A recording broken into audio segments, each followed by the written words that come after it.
My opening line was, "Mr. Joyce." So I was playing St. John Gogarty, and so the rest is history. That was the first performance with Newpoint and with Sean, and he was an extraordinary charismatic individual who was sort of relaunching Newpoint at that stage. It's such an amazing organisation. I stand back sometimes and I look at the time that people give, the dedication and the skills that we can call on in a club like Carrickcruppen. People like Declan McConaughey, who are engineers and have worked with BBC, and cameramen, soundmen, and lighting men, of course. Then all the products who are actors, like the Lynch family, for example. At the moment, you can't turn on your TV without seeing either John Lynch or Susan Lynch.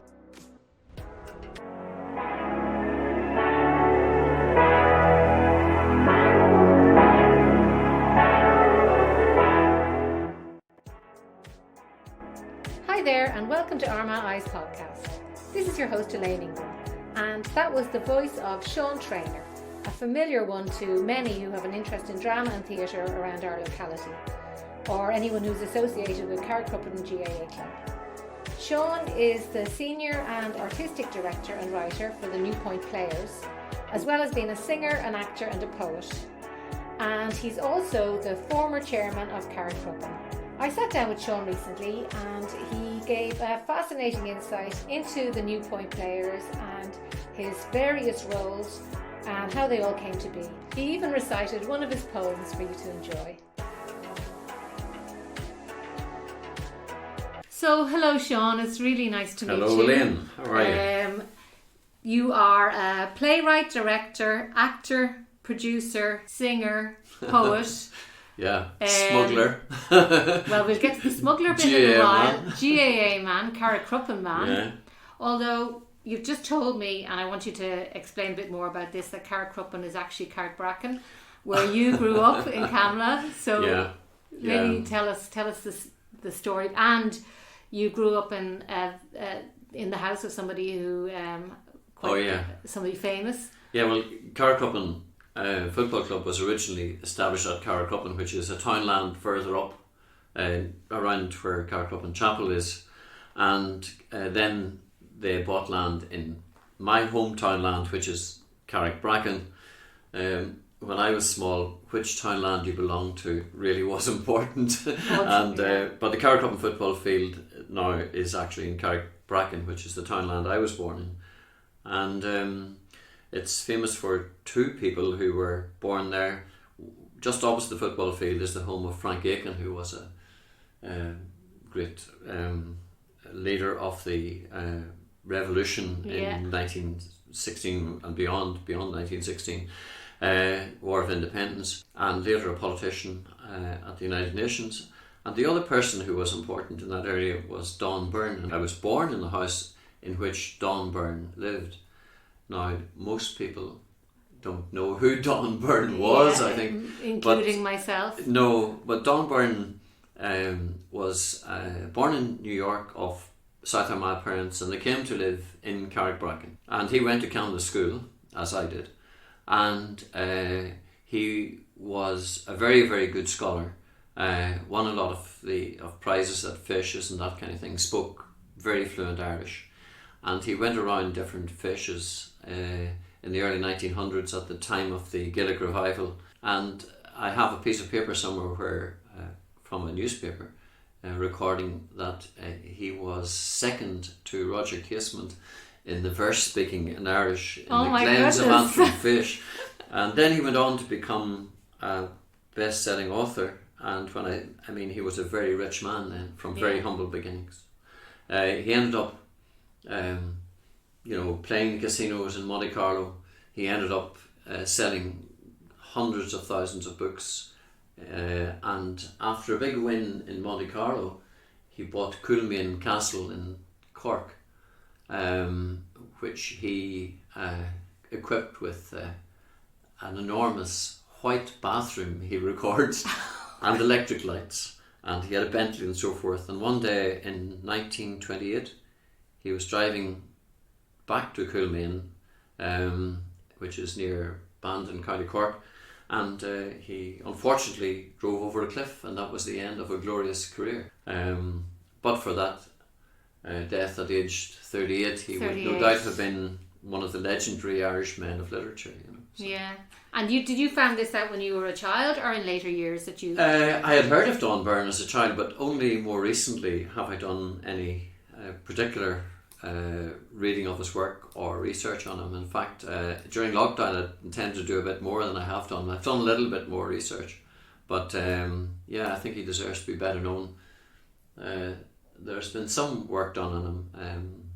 Father Bradley, who used to be the parish priest in Bestbrook, did some work on him and his background, but an extraordinary character. And do you think that maybe you channeled Donn Byrne in yourself in your career, becoming what you became, and your thespian career? Well, sometimes I do think that he had promise unfulfilled, and he's trying to get me to carry on some of the things that he would have written. But I think he wrote novels, and very entertaining ones and very adventurous ones as well. I tend to write drama, so maybe not. But one interesting little coincidence is that, and I didn't know about this, but in the last play that I wrote, the story of Mary Kay, I used, as I always do in drama, I used a piece of music called Tamsha Machalu Nadushta Me, I'm asleep, don't waken me. And I'd known it for years and years and years and loved it, and thought I would use it in this piece, Mary Kay, as a choral piece, and courtesy of Manus O'Boyle and a few others, I managed to get a good choral version of it. And then just a few months back, I was looking at a photograph of the headstone of Donn Byrne, and on the headstone there is his name and his death, etc. is recorded, but then underneath, Tamsha Imachalu Nadushta Me, I'm asleep, don't waken me. I thought that was really, really... sounds like more than a coincidence. So maybe Donn is channeling there somewhere. Yeah. It's amazing, isn't it? Yeah. That's just one of those strange coincidences. Yeah, well. Yeah. And you went to school then in the Abbey? Yeah, I went to the Abbey. Wonderful experience, the Abbey. I'm one of those products of the Christian Brothers who can say without fear of contradiction that I never had a single slap, and loved every single moment of it. I mean, the world is coming down with stories of people who were treated cruelly, but I loved every minute of it. Had just the most wonderful teachers, and extraordinary men like Brother Newell, Brother McGee, Brother Liston, Brother Murphy, Brother Lynham, and then lay teachers like Paddy Crinion, and was a legendary Latin scholar, Greek scholar, Irish scholar, Brenton Cassidy, magnificent teachers, and Brother McGee.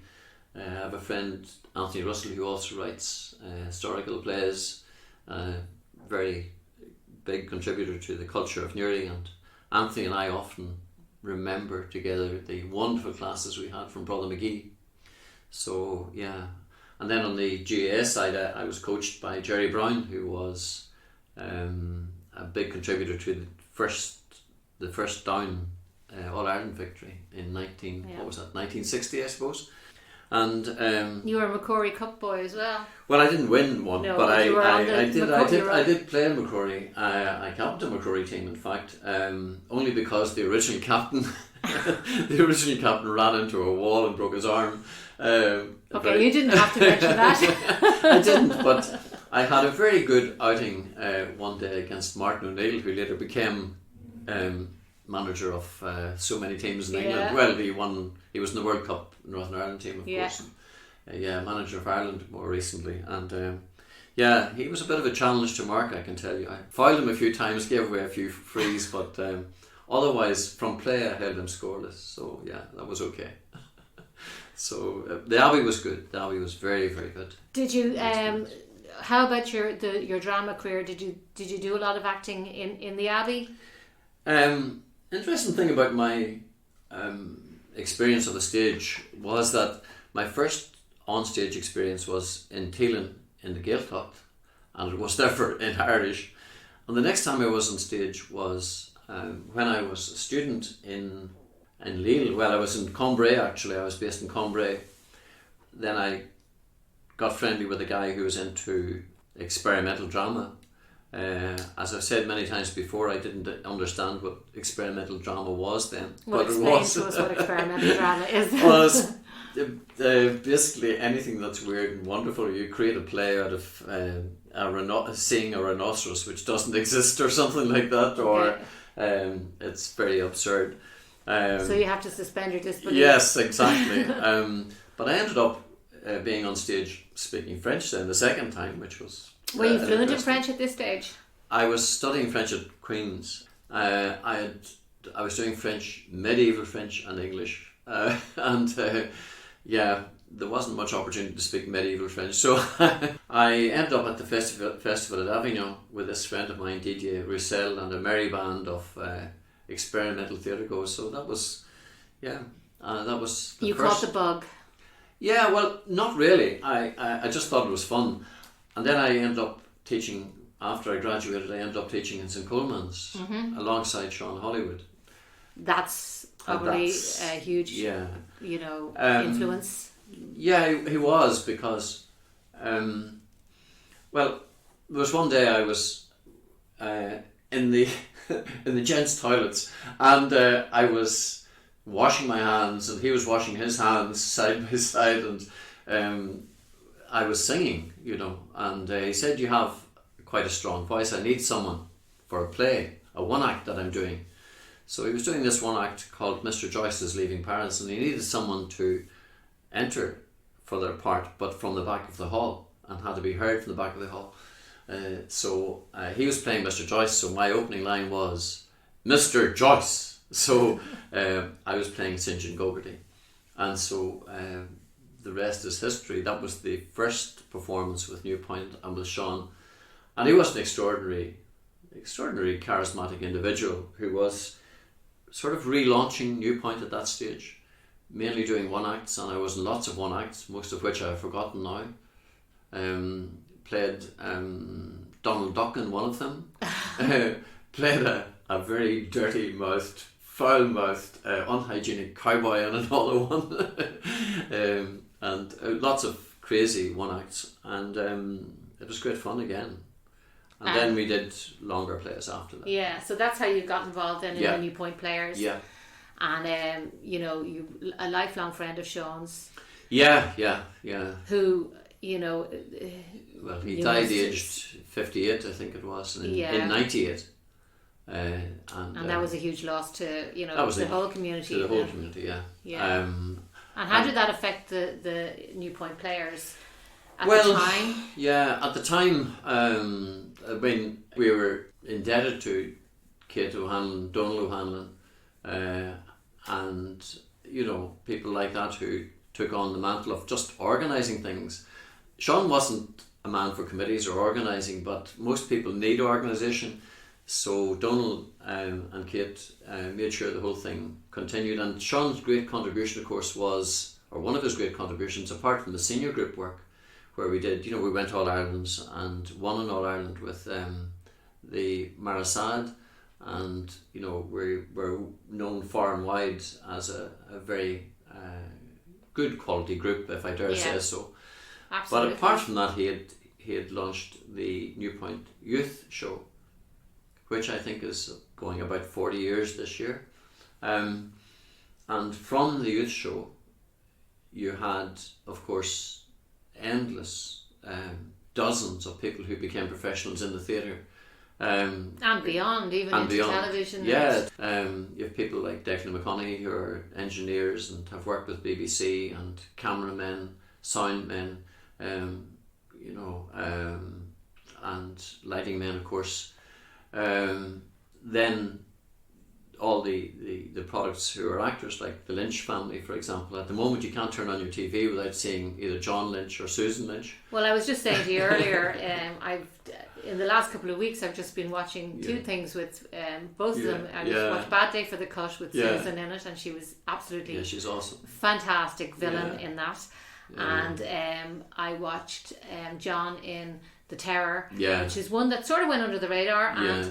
it's an absolutely fantastic show. Yeah. I don't know if you've seen it or Yeah, not, no, but if you haven't, No, I think the last thing I saw John that I followed was The Damned. I think you know that one where he was a police officer, and then Susan, I came across her in Forgotten, where she plays a police officer as well, but a very frightening police officer at times. She's alongside Sheila Hancock, but so, and then I have the pleasure currently of working with Pauline Lynch, who's the amateur actress singer. So she's a lesser known.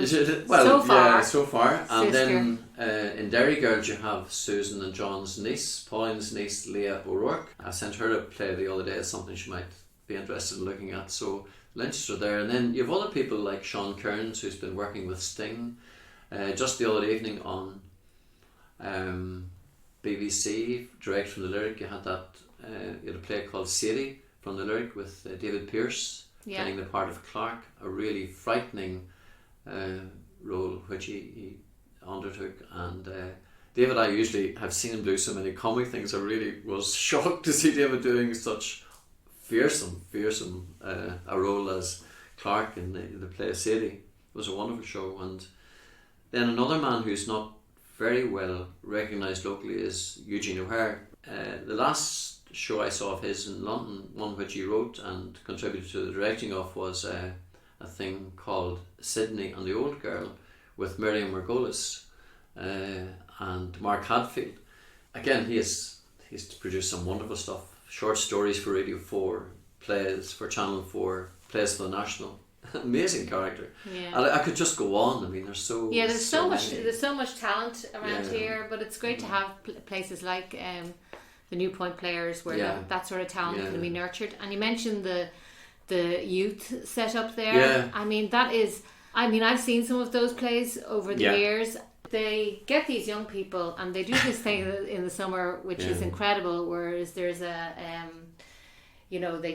it's only like a 6 week or something like that. 6 weeks preparation time, and they produce the most fantastic shows, which one of the what's happened over the years is that someone, well, certainly since Sean said goodbye to us in 98, normally what has happened is that someone who has been through the youth scheme, even the Lynches, both of them, Susan and John and so forth, have come back and contributed, but David Pearce has been very active as well, and people like that. They've all done a year and produced a show. So you have a contribution in the sense that you have professional actors coming back to contribute 6 weeks of their time, and then people have the experience of working with people of that quality, and then they're inspired to go on and do whatever they do, be it writing or acting or lighting or technicals of one kind or other.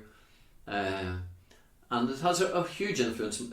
Newpoint Youth had a huge influence on my own children's life. They're both in the law, and they would feel that their whatever qualities they have on their feet come largely from Newpoint. And then people like Derville MacDonald, who's quite a prominent journalist, you might know her from formerly being assistant editor, was she, of the Sunday Independent, and she was with the Sunday Times as well.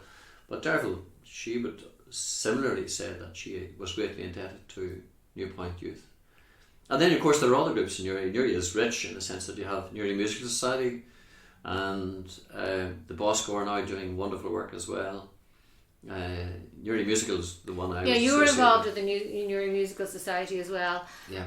And do you think that you brought when you your plays and your directing and stuff like that, did you bring that musicality into the Newpoint a bit, because there was a lot of Shakespearean stuff and straight plays in historically, and do you think you've brought a lot of that in with you? Well, anything that I have directed or written, there's always a big part for music in it. And I mean, I was lucky enough to be invited in by Charlie Smith and Gus Torrymans, Wesley Livingstone, to do various roles in Oklahoma and Showboat and Carousel, various roles like that where I sang. And you became very aware of the power of music. So when I was directing things like Trojan Women, for example, I would use Gregorian chant, or in Metamorphosis, another show I did, which is a bit You used experimental. Philip Glass, I used Philip Glass in that, and again, totally different type of music. And then it's very mesmeric. Mesmeric, yeah, is a good word for it. And then in the Mary Kay, as I say, it's Seán-nós. It's a different type of atmosphere you want to create, and it's a wonderful means of communicating and getting the audience on your side. One of the most interesting ones I did was there were two that were very musically based. I did I wrote a version of The Red Barn, which is a kind of Victorian drama, but I wrote my own version of it anyway, and the storyline, and put a lot of kind of Greek gypsy music in it. And then there was one, Molière, going back to the French, The Miser, and I put a lot of Lully music in it then, which kind of Baroque, tinkly stuff. Yeah. But it was very atmospheric again. Yeah, I love to put the music into. Would that be like your directing sensibilities coming out there? Yeah, I think so. Yeah. It's a total bias on my part that, But I think a play with music has, Blood Brothers, some of those things. Yeah. You come away with images in your head. It's an added layer. It's an added layer, and if you get the music right, the whole atmosphere. It can be a character in itself. Precisely. Yeah. Well, that's what I would. And I've been very lucky. So many people are musicians. I know so many people who are just willing to. Mary McManus, for example, and as Manus O'Boyle, and various other people who have been press ganged into giving me a hand with the music, because I don't have any particular musical skills except that I have sung a bit and I would know what I like, etc. But that's it. And the play that you were doing, Mary Kay, unfortunately, you were bang in the middle of touring that when. Yeah, that was it was going pretty well, I think. I had a big cast. There were maybe 25 of us, and it's the true story of Mary Kay, but it's actually made up of various stories that I heard in my childhood, and particularly through my aunties and my grandmother, and I put them all together into one piece, and then we did 3 performances, I think it was. One in Ballymoney, one in Newton Stewart, I think it was, yeah. And the last one was in Enniskillen. And did you know that the lockdown was coming at that point? As soon as we came off stage, the news seemed to have broken over the evening time that there wasn't going to be a play the following night in the festival. And therefore we weren't. Very difficult. It was, having put so much work into it. I mean, it took me 6 months to write the darn thing in its various versions, and then you spend 3 months with a big cast who are giving of their time very generously, and you've got the music, and you've got the logistics of the vans to carry the set and all that kind of thing, and everyone is deeply invested in it. Yeah. And you're just beginning to go well, and we were particularly pleased with the Enniskillen performance as we were coming off. Because with a play like that, it is like a gradual sort of, Yeah, it accumulates, And I suppose that comes with the cast all bonding and everything else. That is true, yeah. I would imagine. And as amateurs, it's not as if you're, like professionals go into, over 6 weeks, they go into the studio every day or whatever. And they have 12 hours or whatever length of time they have. Whereas with us, it's the only time I could see my cast together as a full cast was usually on a Sunday evening. Apart from that, you rehearsed individual scenes. And, as you say, it's only maybe after the 3rd performance that you really begin to get the feel of where things are going. So that was disappointing, but... Will it be revived after? Well, judging by the WhatsApp, I think people are keen enough to go out again with it. And we had a good feeling about it. I do have other projects in mind. The problem is that over lockdown, Elaine, I have developed more and more projects, more and more things that I've prepared for, in my mind have prepared to put on stage. And so... So you've been keeping yourself very busy in your head anyway, over lockdown. Between researching Donn Byrne, I've written a piece about Oliver Plunkett. I've written an adaptation of The Dead, which I'd like to do again, this time with, if you read Joyce's The Dead, you almost don't notice the fact that there's a lot of music in the background. And again, that music at that time, it would have been Moore's melodies. Yeah. And I started researching Moore's melodies, and then I realised, oh my God, there's so many of these songs that are absolutely wonderful, even to a modern ear, you know. And I sort of think, yeah. And the second thing that's interesting about the Dead is that in the background there's also a lot of the Gaelic revival, and that political background, which tends not to be brought out. So I want to do an adaptation, not directly off the piece itself, you know, not just do it, but an interpretation of it, yeah, with the basic story the same, but different lines, as it were. Yeah, and Oliver Blues. You mentioned Oliver Plunkett. Yeah, and all I can think of is memories of being taken as a school child to see Oliver Plunkett's head. Yeah, that used to be a school trip. Yeah, yeah. This little very dramatic wizened black head. Yeah. I this image. I'm not going to use this now, but whenever I get round to doing this show, which is based on Oliver Plunkett, my first thought was, a bit like you, I would start with just a spotlight on a head of Oliver Plunkett. Okay. But that's not going to happen. I've scrubbed that idea, you know what I mean.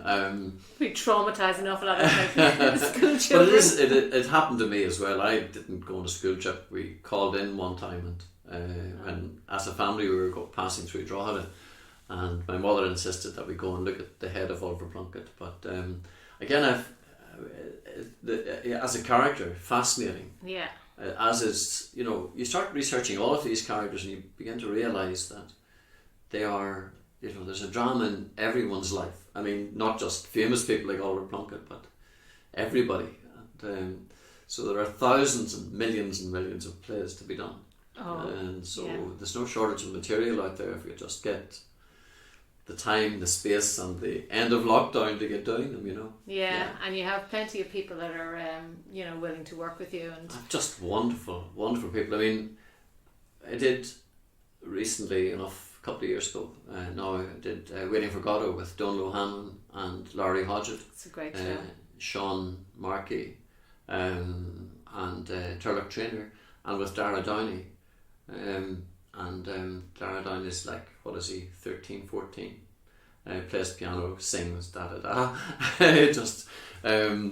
But that was a cast of extraordinary dedication and talent, as was my Mary Kay cast. Sean Markey, who did the Waiting for Godot and a few other things, the Red Barn, a lot of good material. He did Portia Coughlin with me. It was wonderful in that. But I cast Sean first of all as Macbeth. I was walking down the street with my daughter Fiona one day, and I didn't have someone to play Macbeth, and then Sean was coming out of the cathedral, and I said, oh, I solved my problem. I walked over and I said, Sean, you're Macbeth. He said, what? And by the time we had walked to the end of Hill Street together, he was convinced that he was Macbeth. Okay, so you're good at so that's the director that's coming out in you, be good at persuading people. It's funny, you know, that one of the things that allows you to cast people is the way they walk, the way they present themselves. You sort of look at someone, you say, yeah, and they may have never have acted before or thought they could act, but you see something. Well, you see something that fits the character that you have in mind, and the way they're to carry themselves, and physically how they. Would you ever write something with somebody in mind, or does it work the other way around, in that you write something and then you find the person to fit what's in your head? That's interesting. The Red Barn one I wrote, I can't really remember which came first, but I had Anthony Fitzpatrick in mind for that, and Marie Claire, and I wanted the music, so I had in mind to use, you know, Donald O'Hanlon, who not only is chairman but is also a good guitarist and musician, and so I had the people in mind for that, you know. And maybe subconsciously you even do that and don't even realise. Maybe, yeah, it's difficult to know, you know. But normally I think, the play comes first and the storyline, and then, you pick the actors after that. I think with me, yeah. And you started off, you know, acting, and when did you turn to writing and directing? And do you think you were always, you know, that was always a bigger part for you, or?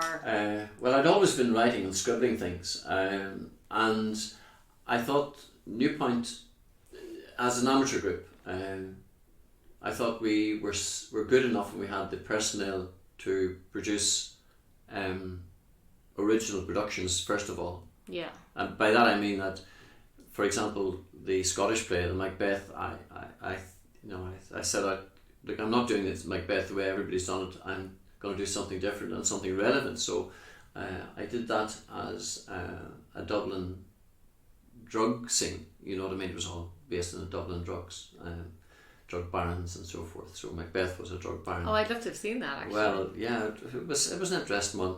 And then the same thing with the Waiting for Godot. I think we did something different with that because there was much more humour in it and much more clownishness than you would normally get, perhaps.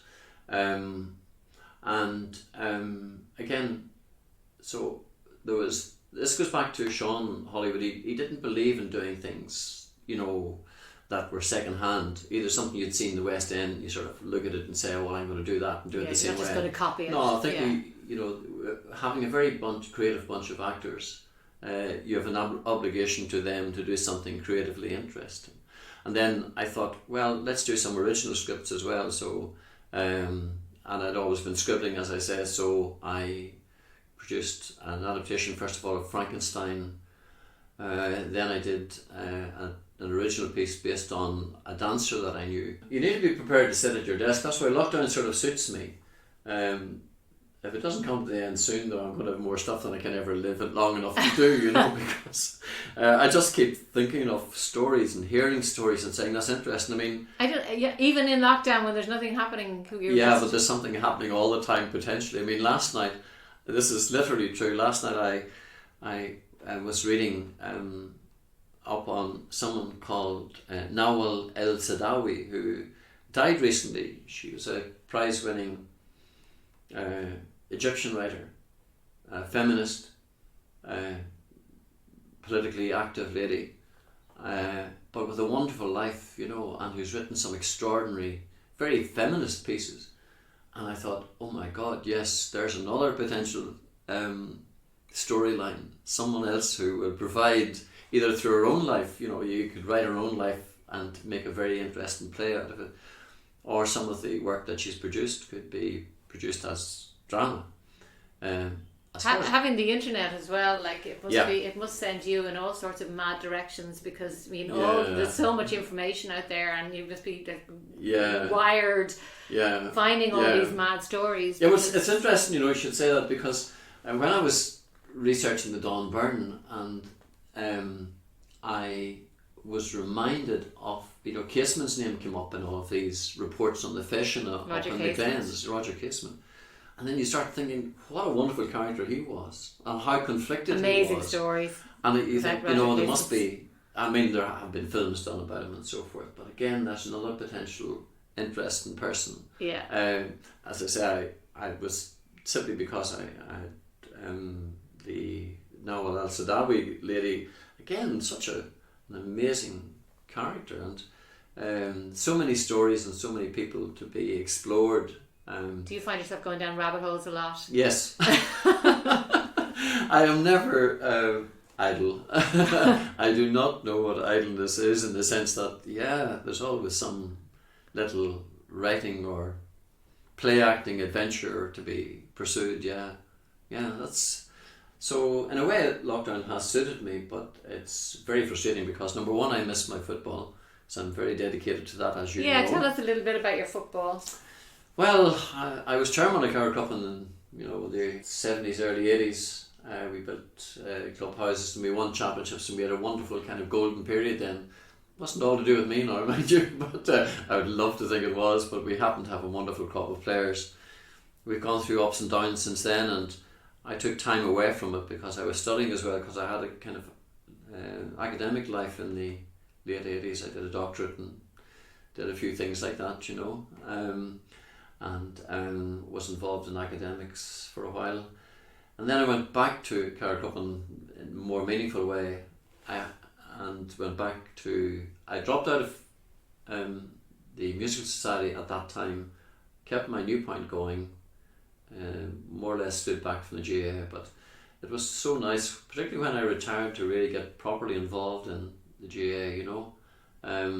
It's such an amazing organisation. I stand back sometimes and I look at the time that people give, the dedication, and the skills that we can call on in a club like Carrickcroppen. You know, all my friends, like, you know, people who are accountants and, you know, managers and executives of one kind or another, and people who are good with kids and people who look after kids, and it's just beyond belief how generous people are in an unpaid role. Yeah, because it's all voluntary.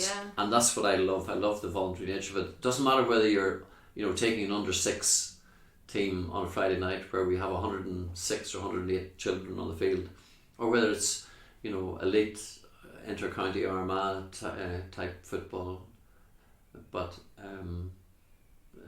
and hurling, and boys and girls all involved as well. It's very egalitarian at the moment. Our girls are very strong with Caroline O'Hare. Yeah, well, Caroline, like, yeah, exactly. So we have an amazing range of people and a great community contribution being made by everybody. So it's very humbling.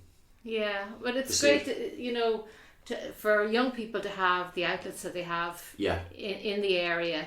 Like, you know, you're talking about sport there, which is fantastic.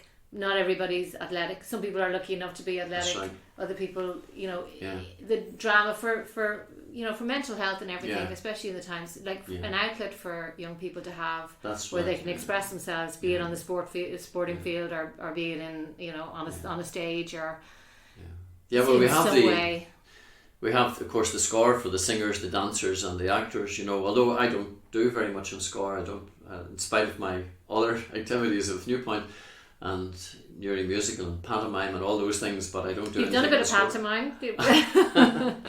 My life's a pantomime in some ways. Now, I did a little bit of pantomime with Charlie Smith, you know, because Charlie had heard me singing in the Musical Society, where he was president at a time before Wesley Livingstone was president, and he asked me along to sing a few songs, and I did Showboat, and I did Joe and Showboat. That was the time when it was still okay, I think, to play a black role even though you were white.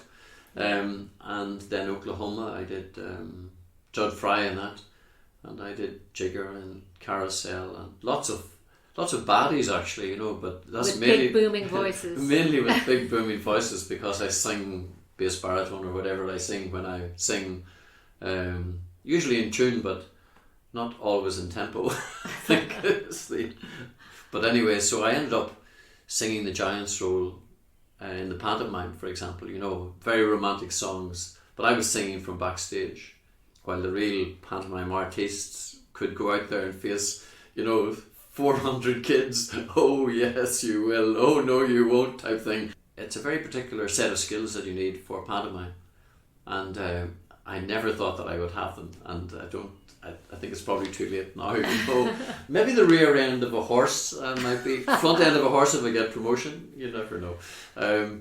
But straight acting I could handle, comedy I could handle, but panto beyond me. Yeah, you've also done some poetry. You're a poet as well, and I believe you a poem that you wanted to read about. You wrote about one of your teachers. Well, this goes back to my Camera days. I just mentioned this to you, Elaine, and I thought it was maybe something different anyway. I wrote this one actually for a friend of mine, and it brought me back to my childhood, because you always plunder your childhood to, you know, when you're writing things. And it's called Miss Sands. Miss Sands was my first teacher in primary school, and it tells the story of being dragged away from home to be a student aged 5 in Miss Sands' class. So it's called Miss Sands. I did not have the words for it, but my mother and I stood, respectful, deep-breathed, outside the classroom door with its fern-leafed frosted glass. As 20 voices lilted the morning offering, we waited, and I gripped her hand. I did not have the words for it, but I could not see why my peaceful summer should turn to winter, to an unknown world or worse? And why should the daily routine of holding the dustpan and emptying the wind-blown ashes, feeding the baby and washing the soup vegetables and laughing helplessly at the idea of crying as the last of the onion was diced, why should it all die here and now? I did not have the words for it, but I wanted to stay at home, to stoke each day the new cleaned, new filled grate, to shout, "He's here," and then stand back in awe, shy and silent, before the red-faced, blue-aproned butcher on a Tuesday, the leather-backed, black-faced, white-eyed coalman on a Friday. I did not have the words for it, but I wanted still to echo my mother's "Hello, Harry," to the hurrying, wispy figure of our half-blind neighbour scuttling on his urgent daily migration to the boogie shop in the village. And who would sing songs with my mother at radio lunchtime requests, and who would half hum, half chorus the crackling songs of Delia Murphy, of Margaret Barry, or of Charlie McGee? And who would stand in near religious silence with my mother and listen as if to a Latin prayer to the warbling tenor of John McCormick and share her sense that the song had done us good? And who would bow with her to the priestly voice from Walton's advising, "If you feel like singing, do sing an Irish song"? I did not have the words for it, but who would climb up at the table by the window and eat bread pudding with raisins and guess if the next car to pass would be black or blue or green? Who would see Charlie Murphy go by on his grinding horse and cart? Or who would catch a glimpse of Johnny McCullough clip clop at a gallop past the house, gone before I could reach the garden gate? I did not have the words for it, but the classroom prayer ended. My mother's rattling tap on the glass thundered in my heartbeat. There was a muffled sound of scuttled movement, whispered last words, closing desk lids, squeaking seat hinges, and a shadow approached the door. I did not have the words for it, but that door opened on a high, busy, hive-like world of regimented rows and stores and boxes and shelves and books and maps and globes and warmth and all in order. I did not have the words for her, but she admired the stiff new leather satchel on my back. I did not have the words for her, but her hand closed tenderly on mine. I didn't have the words for her, but her cardigan was so red, the pleats of her black skirt were so perfect and straight and narrow, the wave of her brown hair was so soft, the brown of her eye so deep, the breadth of her smile so broad, that I did not have the words for her. Oh, that's lovely. And that's really nice. So that was, I wrote that for one of my friends, but as I say, I delved into my memories of going to school first in Camden PS, St. Malachy's, you know. Yeah, it's quite fitting actually now coming out of lockdown. There's probably an awful lot of kids that might be hanging on to their mother's coattails that would and just one of my great friends, Deirdre Freeman, has just died. She spent most of her teaching career there, and her husband Freddie taught me as well. So perhaps suitable at this time, you know. Yeah. But that's one of the more recent pieces that I've written, and I try and write something like that maybe once a week, you know, something poetical.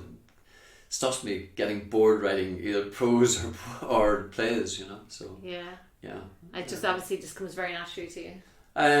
No. I think if anything comes natural or easy, it's probably not worth doing. It's wrong, you know what I mean? There's probably a lot of ripped up pieces of paper in the bin. Yeah, I think going back to the Mary Kay, I mean, I jokingly said this is the latest edit, and there were probably about 14 edits of it, you know, at that stage. And then, you know, as you're on the floor working with your actors and so forth, and you hear the line, you say, "Oh God, did I write that?" You know, that's terrible, you know. Do you ever have to like sort of stand back and take another come back to things because you get bogged down in something that you're writing? Yeah.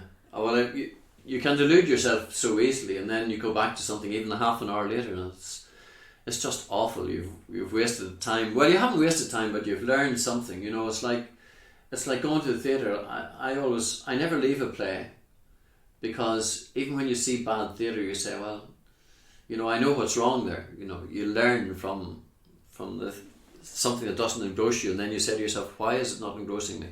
And then you sort of say, well, they haven't got the right choice of music, or the way that person walks on isn't the right way to walk on, or something like that. Yeah, you know, you'll find something. So nothing's wasted. You know, it's all part of the experience of It's all a learning curve. Yeah, and you're building towards something that hopefully will be nearly right, and nothing is ever 100% right, as any of my casts will tell you. It's they jokingly said to me, how many times tonight are you going to say, do it again? You know? Would you ever change things during the production? You know what I mean? Yeah. Would you say, you know, I watched the show last night and I don't want you to do... Oh yeah. That, I mean, if that's not happening, especially in the early shows, I mean, that's quite natural. I suppose that's the... but then you have to be careful, because, I mean, people that I work with by and large are doing the work in their spare time, and you can't turn around to someone and say, look, I'm going to change too much here, because that's unfair. It's, you know, I know from having been on myself, I mean, you get really involved in a part, and there's a kind of a musicality, a rhythm that goes in your head. Now, someone who's directed or whatever may suddenly decide one day, oh, I don't want that. Well, you're asking someone to change the way they've done something and the way they've invested themselves in something. Yeah. And that's not fair, because to get where they are in their heads, you know, is and in their performance, that's taken them time. They've invested a lot in it too. So you have to be really, really sensitive and respectful to the actors that you're with, you know. And after the third or fourth performance, I think it's best to shut up and let them get on. It's their show at that point in time, you know. Just don't go watch it anymore. No. If you had to pick one thing that you've done over the years, oh dear, what would be your proudest, either from an acting or a writing or a producing?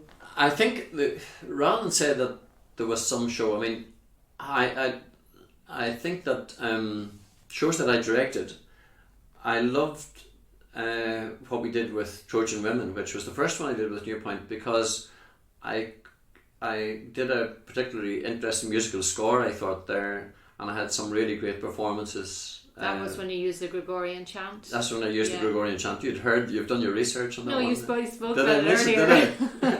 And well, with Hitler as well, I mean. And then... Oh yeah, Hitler. Yeah. You didn't... Just explain what you did there with... Well, I had the Gregorian chant, Thomas Tallis, Spem and Allium, and then I had a recording of one of his speeches at Nuremberg, and I overlaid the Gregorian chant. Sounds so interesting. Well, I've still got it somewhere, but it's on tape now, you know. And then in Portia Coughlin, I remember there was a scene with Anthony Fitzpatrick and Patricia McCoy that I will never forget, because you know, they were supposed to be fighting, but I sort of said to them, let's do something different, and we played it contrary to that. In other words, as if she was actually saying words which meant she despised him, but she played to him as if she was almost making love to him, you know, but saying all these vile things to him. So that was a scene or two. And then in Mary Kay, the music, the Sean-nós, again, it's a very important thing. In Metamorphosis, there's a scene where Neil Heaney, as the insect, is climbing in his room, which is a frame that we created, and Killian Foy comes and fires vegetables and apples and so forth. Now there aren't any vegetables, there aren't any apples, he's not actually throwing things, it's all done in mime. Yeah. And again, that's a scene that we worked on it, we put it together as a team, you know, but it sticks in my mind. So from that point of view, yes, that's important. I'm trying to remember scenes, because no matter how I work on something, there's always something wrong with a complete show. I was going to say, that's a perfectionist. Most directors would have probably be I think Metamorphosis and the Waiting for Godot, which I mentioned already, end to end, Godot was good. I think it was a good show. Great, the level of dedication of Larry Hodgett and Donald O'Hanlon. There's so many images from that, and that had no music in it. Of course, you weren't allowed music in it. Yeah. But that was one that I will remember forever. I think, because just it's a powerful play as it is. It's powerful, and it was funny and pathetic and all those things. And it's only when you're directing it. I had studied it as a student and had seen loads of productions of it. But it's only when you're directing it do you realise how exceptionally difficult it is. And then to do something with Lucky's monologue. Yeah. Well, Lucky's monologue was absolutely superbly done by Sean Markey. Between that and Metamorphosis, I think end to end as shows, from a directing point of view, I got close to what we could ever possibly achieve, I think, And there's a lot more to come for you? Well, judging by the amount of stuff you're telling me that you've done over lockdown. Well, some of it, I mean, at some point in time I'll sit down and look at it again and say, well, that's no good, or that's no good, and maybe I'll end up with nothing. You don't know, but and then there are other shows that I would like to do. I'd like to do Much Ado About Nothing, for example, the Shakespeare. I'd just love to do one of those, and I'm also writing a kind of a comedy based on standing on the line at Carrickclough, a kind of GA supporters comedy, what goes on the line behind me, based on some of my good friends out in Carrickclough, But again, that may or may not work when it's done. We'll see. It depends on how many people recognise themselves. Well, I hope they do recognise themselves anyway. It wouldn't be very difficult to, to work out who everybody is, or parts of them anyway. But so that's in the pipeline as well. So lots of things. Okay, well, it's been lovely talking to you, Sean. Thank you, Elaine. And thank you very much. And I hope we're back out there on the stage. Yeah. Hope to get the youth show going at least this year. And I don't know if I'll be making a contribution or writing a script for whatever, but that would be the first target for Newpoint anyway, and get our young juniors in Carrickclough on the field. Yeah. That would be the two main things. Then we get the seniors working with me in the autumn time, back with the festival circuits, etc. Okay, thanks very much, Sean. No problem. Thanks for listening. I hope you enjoyed that very insightful chat with Seán Treanor there. Remember to keep getting all of your news from Armagh Eye, and I hope you join us for the podcast next time.